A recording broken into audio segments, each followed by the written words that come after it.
There are tons of business podcasts to choose from, but only one has the stamp of approval. Kristin Stampini is South Florida's leading real estate entrepreneur and your trusted source for everything real estate. I would like to welcome my listeners and thank you for joining us today for another episode of my podcast, The Stamp of Approval. I'm Kristin Stampini, co-founder of the Stampini team with RE/MAX Services in Boca Raton, Florida. I'm also a certified real estate coach for Craig Proctor and the owner of Global Virtual Real Estate Assistants.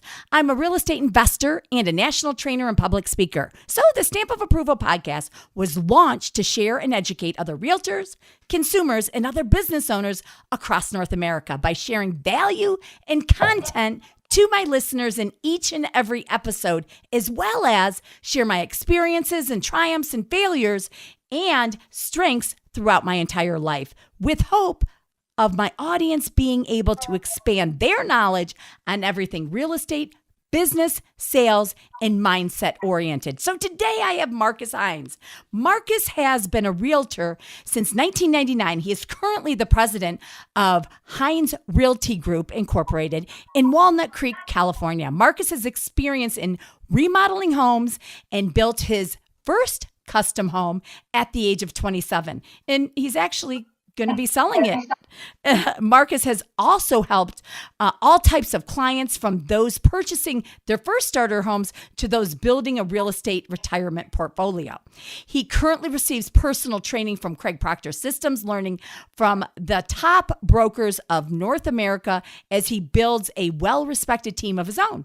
His company strives on communication and in putting the client's needs always first. He believes in trust and loyalty while maintaining relationships with his win-win approach to all dealings. And his goal is to always to become your realtor for life. And I'm just going to tell you, I've known Marcus for many, many years and throughout the years. And I've also, coached him previously with the Craig Proctor Systems. And he is such a great guy. And at a young age has been extremely successful, not just as having his own real estate team, but as an investor himself. So today, what we're going to really talk about is Marcus and how he's been an investor throughout the years, what he's done, and, how much money you can make as actually being an investor. So welcome, Marcus. So happy to have you today. Thank you, Kristin. Thank you for the introduction. I appreciate it. Absolutely. So tell us, how long have you been an investor? I have been an investor for my entire life. In real estate, you've been investing in real estate. How long? When was your first investment property that you bought? I bought my first investment property in 2001. It was a probate sale, and it was the ugliest house in the entire neighborhood. Okay, and how old were you in 2001? I was 22 years old. So 22 years old, you bought your first investment property. Yeah. Was it a flipper? It was a complete flipper. I actually only had enough money to clean up the living room and mop the floors in the bedroom. So I cleaned up the living room, the master bathroom, and I sealed off the rest of the house. And I had a partial kitchen that was usable. So how'd you buy it? I was in real estate for a year and a half. Interest rates at that time were about 10.5 on a first and 8.5 on a second, or something like that. It was eight on a first and like 10 on a second. So I got in for the minimum amount of money down. I saved that money up from real estate commissions, doing sales. So how much do you remember how much you had to have? Yeah, it was, I believe it was 3% of 260,000.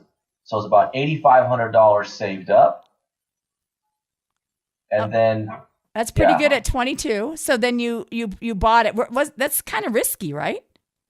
It was kind of risky, the fact that it was a fixer-upper. And you're only 22 years old. Yeah, I was also running and operating a flooring business, though. So I was doing real estate flooring, carpet, tile, and hardwood for money. I was going to college full-time, running the flooring business, and doing real estate. So I was doing all three careers. So how much money did you make on your first flip? So I bought that one in 2002, 2001. I sold it the summer of 2005 for 460. I made about 200,000 in 5 years. Wow. So you spent, it cost you 8,500 and then you got the loan. And then how much money did you have to put in it? I put in about 25,000 back then. And you had the money? You had 25,000 in cash, so you had whatever, 35 grand? No, keep in mind, no, I could only afford to fix up some of it. And so little by little I fix it up. So going into it, I only had enough money to refinish the hardwood floors. So I did that on my own in the master bedroom, the living room, and then I cleaned up the kitchen and made it usable. So you lived in it? I lived in it, and I literally quarantined off the hallway. So in the hallway, going to the other 2 bedrooms, the other bathroom, and the den, I put big heavy-duty duct tape and a tarp because it was really nasty, really bad. There was rats in the house. Oh my there was God. Trash. The people used the back rooms to store trash of this house. Ew. But then you made a couple 100,000 in 5 years.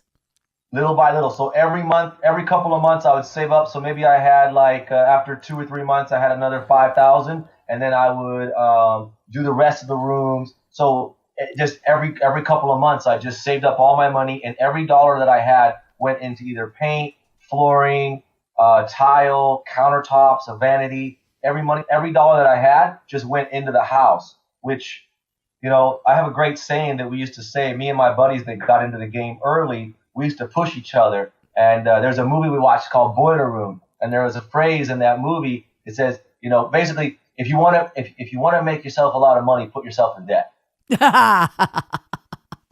Because okay. Go out and buy a house. There's no better investment for anybody on the planet, unless you're living at your parents' house for free and you're pitching into the family house. That's commendable. Yeah. But now, if you're not living in your family's house and pitching in, the best investment is the roof over your head because you're paying to live somewhere. That's right. Okay, so then you made a couple 100,000. Then what'd you do? When was your next investment after that? Yeah, so I split that money into 2 other flips. You bought those cash? No, I used that money for a down payment and then enough money to fix them up. So I bought a car, which was I bought the Mercedes-Benz that I really wanted, and I bought an investment property. So now you're 27. 26. 26, okay. Yeah. And then how much did you make on those? On that investment there, I made, the market started to cool off. It was the winter time. I made 60,000 off of that one there, that investment flip. And how long did it take you to get, to do that, to buy it, to flip it? Buy it, fix it up, sell it. Everything was about 8 months.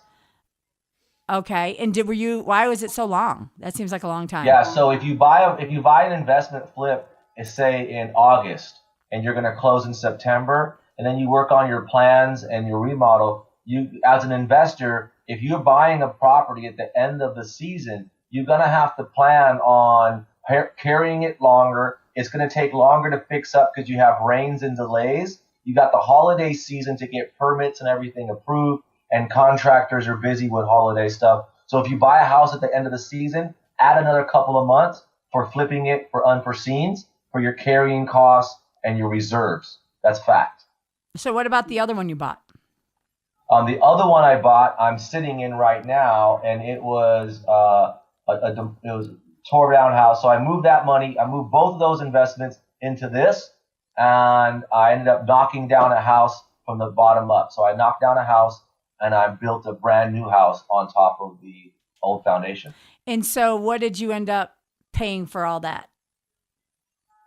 I can build a brand new house from the bottom up for about $130 a foot. Wow, that's awesome. So, yeah. So because you have held your home that you're living in right now for a long time, but you're going to because you're in the process of putting it on the market and doing something else, you're going to make quite a bit of money from that, right? I'm going to do good on this one. I'm going to do good on this one. Keeping in mind that everything from 3 other properties have gone into it, and I live well below my means to be able to make those other investments and move all the cash into the next investment, and then use my real estate commissions to pay my bills. Yeah, that's awesome. Yeah. How did you learn how to be an investor? Did you just like start doing it? To be honest, the reason why I got into real estate was to be on the ground floor for investments. Okay. I'm an investor at heart, and I've actually lost touch of that the last few years because I'm a businessman and an investor at heart, and real estate was just something that I was passionate about because I was already fixing up homes and doing flooring, and my dad taught me how to do the rest of the things because he was a spec home builder. My dad bought homes and did spec homes and fixed them up and remodeled them. So that was the education that I had, and that's why I got into real estate, was to be on the ground floor for investing. And how old are you today? I am 40. So how many homes have you bought and sold in your 18 years, right? Yeah. Let's see. So whereas we've bought them. So what I do is about every 2 homes, I hold one. So how many do you own currently? So I own 7, and I've bought and sold. I've sold, I say, about 20. And how much money do you think that you've made over the years by doing it? In the sales,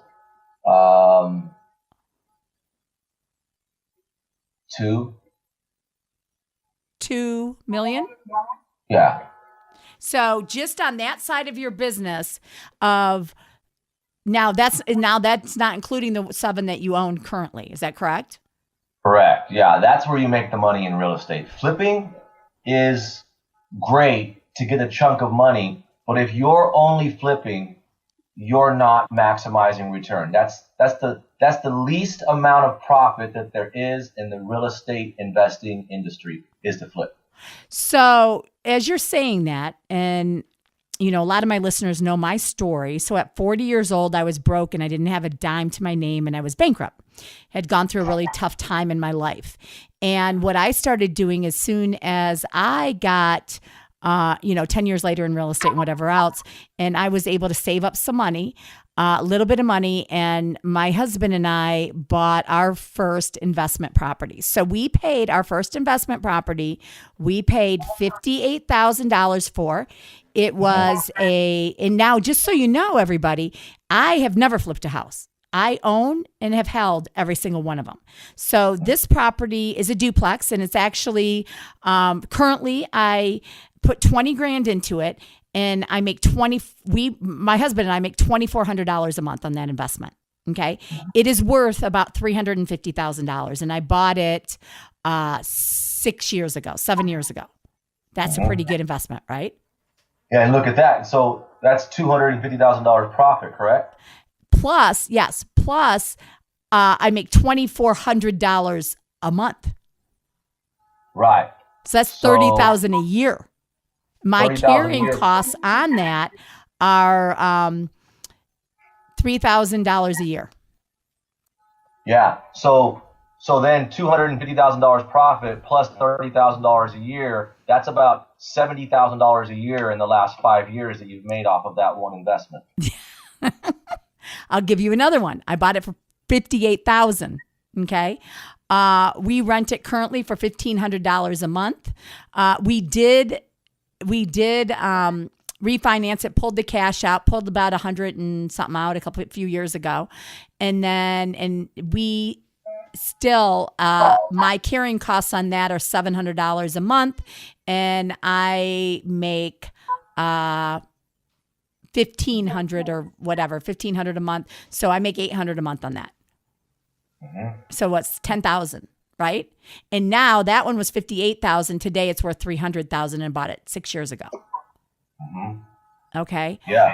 Another one that we just bought in September. Now we usually buy them in Florida, but they're tougher. We have another one but we use it as a second home, so we don't really rent it out. So I can't really use that one. But because of all the money that we've made over the years, we bought it cash. And so we get a second home where we have a lake and a boat and all those things. Remember 10 years ago, I didn't have a dime to my name.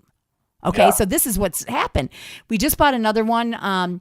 We paid $175,000 for it. I use a self-directed IRA because I put about $150,000 to $200,000 a year we put away, or we buy a property, or we, at least that, a minimum a year per year, plus, everything else. So in 401ks, we maximize all of it because, guys, when you're 40 and you have no money, you're like, oh my gosh, I got to start over. And now I got to think about retirement. So we're trying to buy a house a year, okay, to hold and rent out so that we can build a really awesome retirement with 20 homes at least making minimum at $1,000 per month per home. Plus, obviously, all the equity in it. Pretty cool, right? Absolutely. And then looking at your portfolio, Kristin, so the first thing I'll point out is that you've got is it a triplex that's bringing in $2,400 a month? Duplex, yep. And you probably have it paid off by now, right? Oh, yeah. I paid it cash. Okay. So now it's worth $300,000. That's all cash in my pocket. Now it's worth about $300,000, right? Yep. Units, and it's worth $150 per unit now, right? Yep. So if you were to take that money and buy a 10-unit building, how much would you pay for a 10-unit apartment building right now in your area? I don't know. I have to look. I really haven't looked.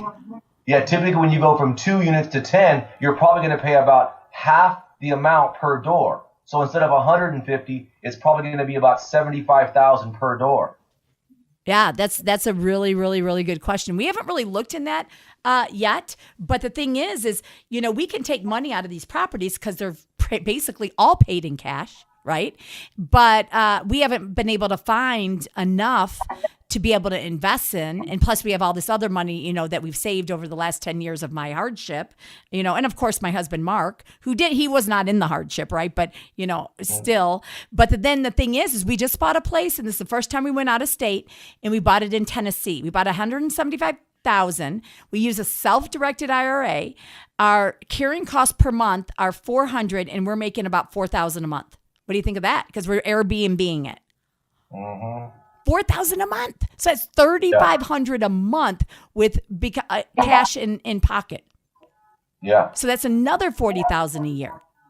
Is that seasonal because of where it's No, at? right now, no, because it's right now it's season, right? So yeah. So the first 3 months, October, November, December, we made $4,000. This month was about $1,000, and then in the summer though, we make $6,000 and $7,000, right? So October, November, December, I made $4,000. We made $4,000. Mm-hmm.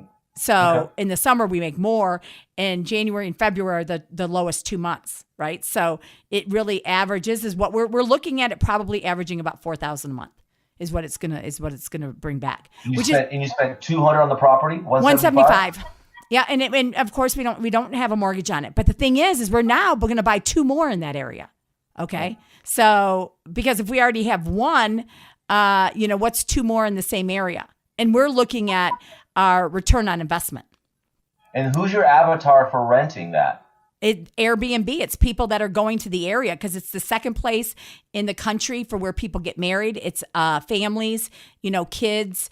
It's in Tennessee, and it's Pigeon Forge. So it's all the people that are coming in and using it for families and everything else. So it's huge. They're Smoky Mountains. They're little cabins in the Smoky Mountains is what they are. Beautiful. Yeah. So anyways, for everybody listening to start to be an investor, guys, what do you say to them? What do you say to them? Should they look at being an investor themselves, and why? Well, first there's your first home. You buy a home and do whatever you have to get into that first home. Even if you got to rent out every room in the house and just live in one, buy your first home. Or a duplex and rent half of it, or a triplex or whatever and live in part of it, right? Paying for your mortgage. Two or three. There's a couple of questions that popped up.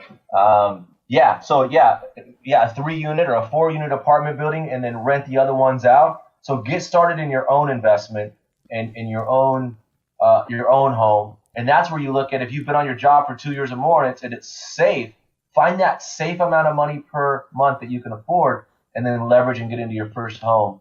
And then as far as investing, I would say live for cheap. Don't go out to eat don't get caught up in those $100 meals. Don't go buy new shoes, new clothes, all these other things that people waste their money. 80% of the world's going to live paycheck to paycheck for the rest of their life. And, and that's a really good point that you say, because one thing that we did is now we've lived in the house that we live in, for since 2005. So a long time, right? 14 years, which average person lives in a house like 8 years. But the thing is instead of upgrading our own home, Marcus, we decided we're not going to do that. We're going to invest it in properties, and we're going to invest it in owning lots and lots of homes. So, because remember, at 40 years old, I was bankrupt and broke, didn't have a dime. And so you can see Marcus, who was 22 that started, and me that started over at 40. And all we both did is had a little bit of money, him 8,500, me, I think it was 30,000. And that's how we started. Okay. And then we built it from there into our portfolios. And as Marcus said on his flips, 2 million he's made. And then he's got the other 7 properties. Me, I'm holding them. And just in our rentals a year, you're looking at, a couple $100,000 in rent that's just coming in for money, plus the real estate business and everything else. So imagine, and we're trying to buy at least 1 property a year to build in that portfolio. So everybody who's out there and listening to this, and especially to you realtors who know real estate, go out there and invest, right? What's the last thing and tip that you can give them?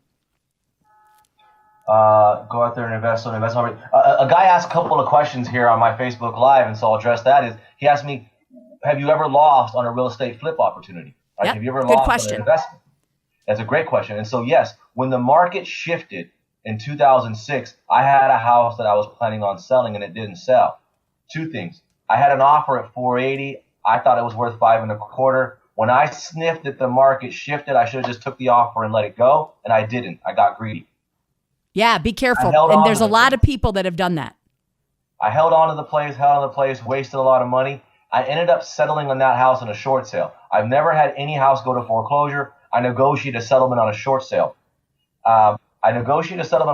So I didn't lose any money off of it, and it had a huge piece of land. I actually sold off 2 chunks. I sold off some of the land to the neighbors to make a profit on the property.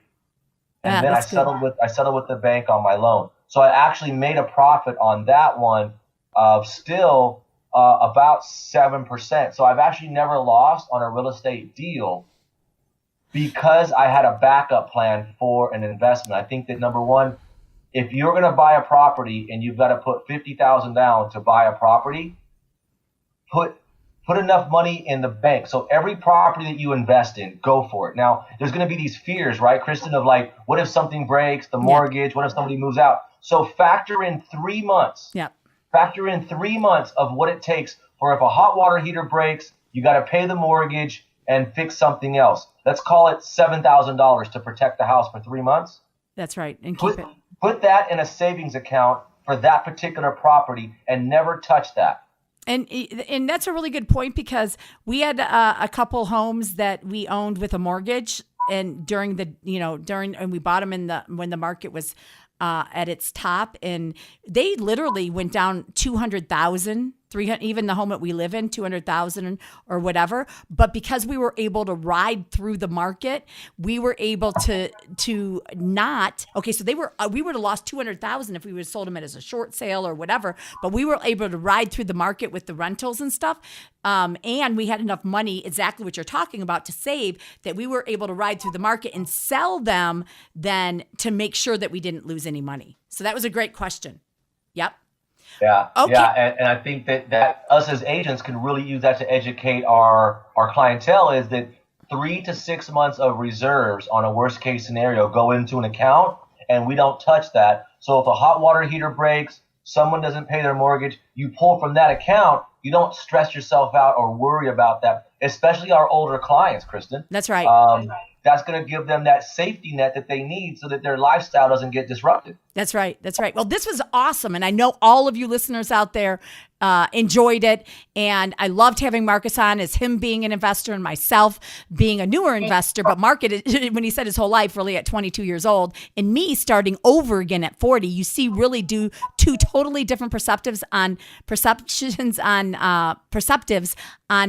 investing in real estate. And both of us, all we can tell you is go do it.